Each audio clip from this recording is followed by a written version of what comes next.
Hello, I'm Pastor Joe, and I want to welcome you to Impacts. Impacts is a teaching series I do where I really try to help you in your walk of faith, in your relationship with Jesus Christ. You know, the Bible is really important to us, but it can be tricky. You know, because on one hand, we talk about this as being one book, but on the other hand, we talk about other books in the Bible, 66 of them, in fact. And both of those are true statements. It is one book, but it's made up of many parts, many smaller books. So it is really important that we understand what's going on because there's different genres, different writers, different time periods and all that.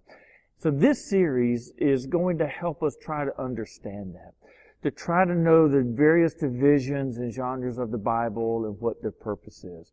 So come on, let's get started.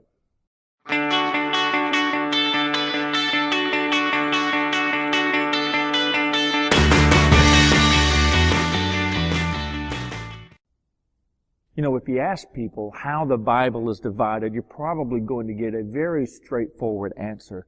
They're probably going to tell you have the Old Testament and the New Testament. And really, that is an absolutely true answer.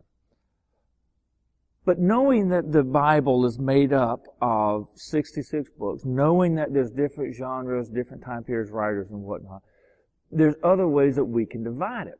And knowing what those different ways are helps us to understand what's going on in what we are reading. Now keep in mind that in the Old Testament we generally talk about there being four different divisions. There's the historical books, there's the wisdom and poetry writings, there are the major prophets, and there are the minor prophets. Now last week you may remember that we began looking at the historical books. There are 17 historical books in the Old Testament, but what we did is we divided this into two subgroups, really. The first subgroup that we looked at last week was the Pentateuch. That's the first 5 books of the Bible. It's also known as the Book of the Law. Today, I want us to look at the other 12. Now, these 12 books begin with Joshua and they continue through Esther.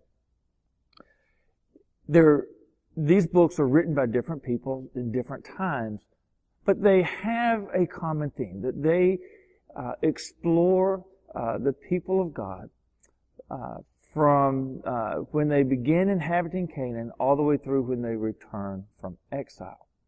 Now, when we read in these 12 books, these 12 historical books, there are generally 5 major themes, 5 major movements or events, if you will, that take place. And so by knowing those, it helps us keep focus on what's going on. And so the 5 major events in the historical books, these 12 historical books, are Israel's settlement in the land of Canaan, Israel's change from a tribal system of government to a monarchy, the dividing of Israel into the northern and the southern kingdoms, the defeat and exile of these 2 kingdoms, and the return from exile.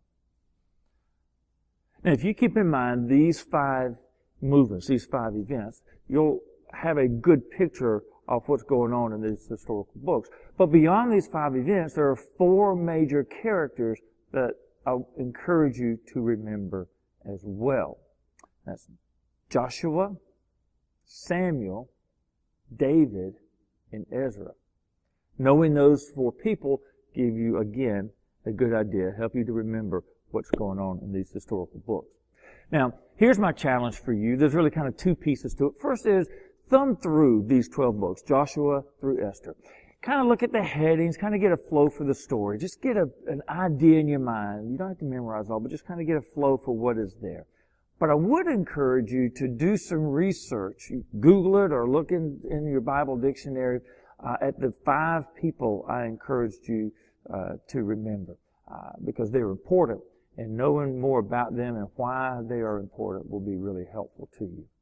Well, look, I hope that you're going to join me next week. Next week, we're going to move on to the next division in the Old Testament, which is the wisdom and the poetry section.